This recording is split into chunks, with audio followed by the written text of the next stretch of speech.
Hello and welcome to DPN TV here at the DPN Rover Car Collection. I just thought I'd do this little video because it might be of interest to you, especially if you've got the pscan, which we now have. And if you'd like to see an in-depth video on us using the pscan, then I've got a couple of videos on us doing it. But this car has always kind of suffered with the SRS warning light coming on up in the dash. It'll appear just over there, which at the moment, unfortunately, it is going off. But what we find is you often move one of the seats or readjust the seats, and the airbag light comes on, and the only way to cure it is to normally move both seats backwards and forwards a few times, or even worse, you need to disconnect the battery, wait for so long, and then unplug the little airbag wire that comes up out of the carpet under the front passenger and driver seat, and then re-plug it in, maybe unplug it, plug it in a couple of times, and then normally that clears. But the problem is we never really know which side it is, whether it's the driver's side or the passenger side that goes wrong or causes that SRS warning light. So we end up having to do it with both seats, which, you know, it could be useful to know which seat's most likely to cause it. Then we only have to do that with one of the seats, and actually it's very rare it happens, and I've no doubt you could replace that plug, or I think some people wire them in directly, but being it's not happening a lot, I think we'd rather at the moment leave it alone. I think I know it is kind of a common fault as well, but on the last drive the SRS warning light come back up on it, and it probably was because we'd readjusted one of the seats. We hadn't used this car for a while, we were going on a longer drive, so the seats probably got readjusted from where we've been working on it, and that caused that airbag warning light or SRS light to come on. Now this morning I've switched it on and it's cleared, which is often how it can be, but normally actually once it happens it stays on. So I thought what I'd do is, as we've now got the pscan, we'd plug it in and have a little look. So on the 45s, your diagnostic port is right down under the driver's side, and if we come round here and just look along, there we go, hopefully you can just about see that it's plugged in down there, and I'll come out so you can see exactly where we are, and of course that plugs into the pscan, and we've got it running on XP here. So I thought we'd just have a look, and it might give us a bit of an indication on what seat it is, so in the future when we have this problem we'll know to perhaps move that seat backwards and forwards, or only have to unplug that side instead of fiddling about with both and putting a fault in the other seat as well. As I said, there's a full video on using pscan, but we're going, when you open it up it comes up here. Hopefully the right port's been picked. We normally always get that picked straight away. Select English, and then we click next, and then it's going to open our information and options, and here we want airbags. Lucky enough that's the one that's already selected. Sometimes it's up there as well, and then we've got the different airbag modules that were fitted on the Rovers that this computer can interface with, and what we do is have the information printed off from the pscan website, and the airbags, there's two modules it can be on the 45, and we know it's the top one. It's before a certain VIN. Well, normally if you've got an early 45 it tends to be the top one, and sort of after 2003 I think it tends to be that one. That's certainly how it is on ours. So we know on this one, as this is an earlier 45, that it's the top module. So if we come back to our screen, and we want the top one, which as it's the top one it's ready for us to select. And then if we click next, it should let us into the airbag module. So hopefully it's going to check and let us through. Now, sometimes it'll ask you to switch the ignition back on and off again, and sometimes if the ignition's on it will let you go straight in. This time it's let us go straight in, which is good. And if we have a little look at our error code, so we'll read the error code. So we have got an error code, so it has logged what we see yesterday.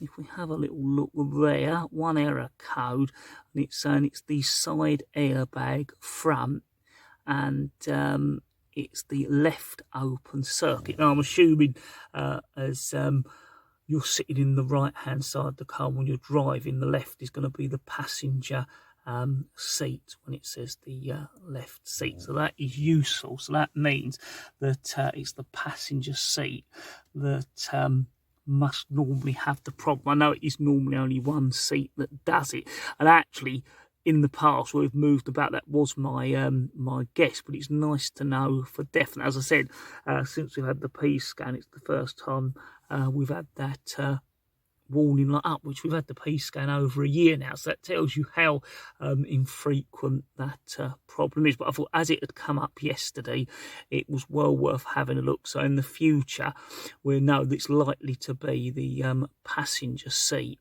that is the problem. So what I do also is I normally always take a photo of any error codes we get, so that I can look back, because I'm bound to forget that it was the passenger seat maybe in a few months time or even a year's time. So I'll be able to go into our files and just have a look at that. So yeah, very, very useful, and sort of just a quick way of confirming it. So I thought as we were going to do that, I wanted to do it for my own interest. I thought we'd film this as a little video and just cover us doing that. So what I think we'd do, because we don't want that code left in there, we'll erase that code. We click on erase the error codes and confirm it, and the error codes have all been erased. So if we now go back to read the error codes, yeah, we've now got no error codes there. So that's that error code now erased. So if it does come back on again, we know it's likely to be the passenger chair, and only try moving that backwards and forwards, or at worst have to plug and unplug that side in. So hope that's going to be useful to us in the future. At the moment, the SRS light seems to have stopped coming on now. So yeah, hopefully we've sorted that problem out, and as I say, it doesn't happen that often. What I'll do is quickly just show you the wires under the seats. You just know where they are. Right, so we're now in the back of our 45, or the back seat, behind the passenger seat. And if we come in under here, and hopefully what I'll be able to show you is, if you look under here, I'll get my finger in there, that little yellow thing you can see there is the actual SRS plug to the airbag in the passenger seat. It'll be similar in the driver's side. That's where it is. It is tied up with a little tie, so it's a fiddly job to get to. But what you have to do is get your hands under there and unplug it and plug it back in, or sometimes just wiggling it about helps. But if you do unplug it, of course you need to disconnect the battery just to make sure there's no sort of accidental trips of the airbag, because I know that is possible if you're very unlucky for that to happen. But I thought I'd just show you where it was under the seat. Now if you have got a car with heated seats, then there will be a wire for the heated seats, but the airbags are normally and I certainly are on the 45s, a yellow plug, so that lets you know it's the airbag wire. And if we just come back out from under the seat, you can see where we are and what we were looking at. And it could be easier to pull the seat all the way forward and get to it that way. I think you just have to experiment and see how easy it is to get to. But sometimes just moving the seat backwards and forwards or wiggling it about is enough, so you don't have to go through the sort of harder way of doing it, which is disconnecting the battery, waiting a time, unplugging it and plugging it back in a couple of times. But that's the way to cure it if it's a real problem. Right, so although, as I said, our SRS light this morning seemed to be going out when the ignition come on, now we've cleared the fault codes, I thought what I'd do is just show you what should happen if you have had it stuck on and you've cleared the codes, or you've moved the seats backwards and forwards and managed to let the SRS system realise that there's now no longer a fault. What should happen is when you turn the ignition on, basically the SRS light should come on in this corner right down there and then go off, as you can see, and then now the engine is ready to be started basically. So yeah, I just thought I'd show you it will come on and then go off. If the fault's there, it will come on, go off momentarily and then stay on.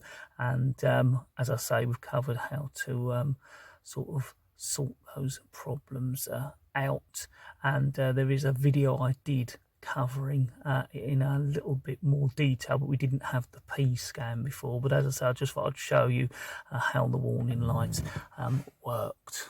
So yeah, so hopefully that's been of use to you. I just thought I'd do that. As I say, I know it is a problem that 45s and many other cars suffer with. If you move the driver or the passenger seat, that SRS warning light can come on.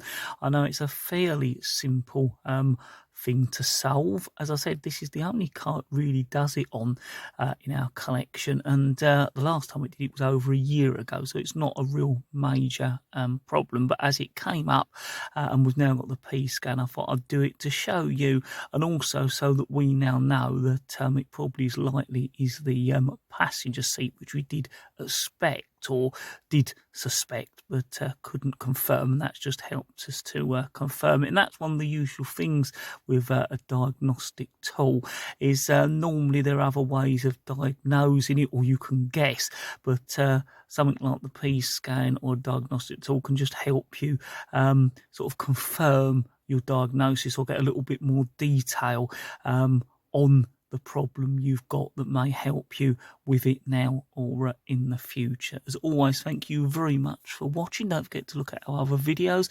Keep up to date with our Instagram and Twitter page.